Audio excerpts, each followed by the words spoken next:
Now, for some reason, John Lynch, the GM of the 49ers, and I respect John, but he's too candid. He's too honest to be a GM in the NFL because you can't come out and say, the night that you picked Trey Lance, John, come on. I know that I don't know who's running their PR there now. I'm not sure anyone is. You can't come out the night that you picked Trey Lance and acknowledge that you called the Packers about Aaron Rodgers and just say, well, he's the MVP of the league. Would you expect? No. You can't undermine the move for Trey Lance and acknowledge that you did it. You can't. Let's hear what John Lynch had to say so we can properly scrutinize it. I don't want to be unfair to John. I like John Lynch, but let's hear what he said. You're talking about, the MVP of our league last year. And I don't know about you guys, but to me, when the MVP of the league might be available, and I didn't know that, I'm just reading the tea leaves just like everybody else and saying, hold on, is something going on here? Yeah, we inquired, and it was a quick into the conversation. It wasn't happening. And, as we've said, we've been convicted and excited for a long, long time. So we went right back to where we've been, and that's really excited about adding Trey Lance to the 49ers, and we're thrilled about that. I appreciate the candor. I appreciate it very much. I just don't know why you admit that, because it wasn't just curiosity. It wasn't just due diligence. It was, you know what? There may be something here, guys. Hang on. Before we use this third overall pick on someone who's unproven, maybe there's a way that we can get Aaron Rodgers. Let's see if there's a way that we can get the Packers' attention. Let's see if we can do this. That would have been seismic, because that's another example of how Tom Brady has broken the brains of teams in the NFL. You've got an organization that would be willing to trade the opportunity to get a guy who could be their quarterback for 15 years for a guy who's going to come in for 3 or 4 years. It's Russell Wilson, it's Aaron Rodgers, and it's the mindset. We're going to go all in now. Forget about building for the future. We'll go all in right now with a guy that we think is going to deliver multiple championships before he retires. Yeah. And they would have done it. This wasn't, let's just see so we know what we're getting and what we're actually doing with our pick tonight. Hell no, if they'd have said yes, they'd have done it, Chris. 100%. And you'd have said they should have. 100%.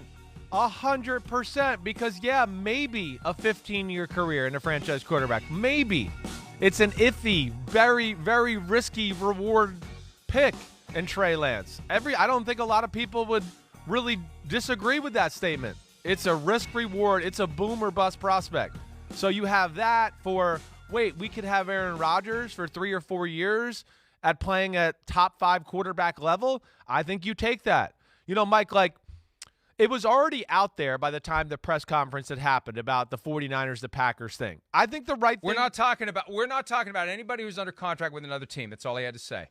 I'm not talking about anybody who's under contract with another team. And then it's okay, but then it's just but then there's just all there is speculation, and it continues to talk and talk and talk. To me, he ends it there. He ends it there, and he undermines Trey Lance. He undermined Trey Lance. Why? Trey Lance knows what he's dealing with. Wait. You guys thought about Aaron Rodgers? Oh, how dare you thought about getting the greatest quarterback of all time on your team? He's a big boy. He'll get it. First test. Can you take a little NFL scrutiny? He'll be fine. I can't blame the 49ers for calling the Packers when there's Rodgers rumors out there, and then there's a relationship with the head coach of the Packers and the head coach of the 49ers for calling to see, hey, is he for sale? I'm not going to blame them for that. Let me just say this. Yeah. Let me say this. There's another reason to say we're not going to talk about players under contract with other teams, because there's a rule that basically says you can't.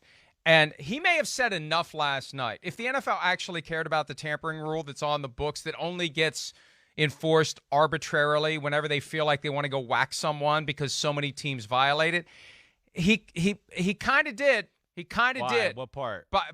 Well, he made it clear that there was an interest. They're interested in a player who's under contract with another team.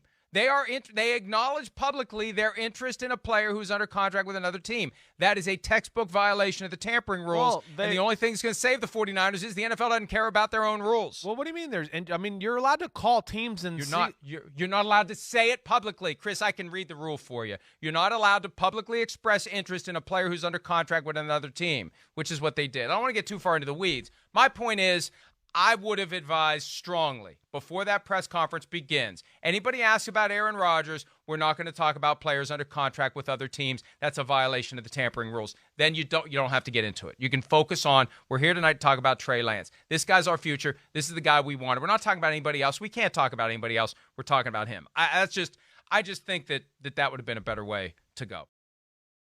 Hi, I'm Mike Tirico, and thanks for watching. Make sure to hit subscribe for the latest news and highlights from NBC Sports.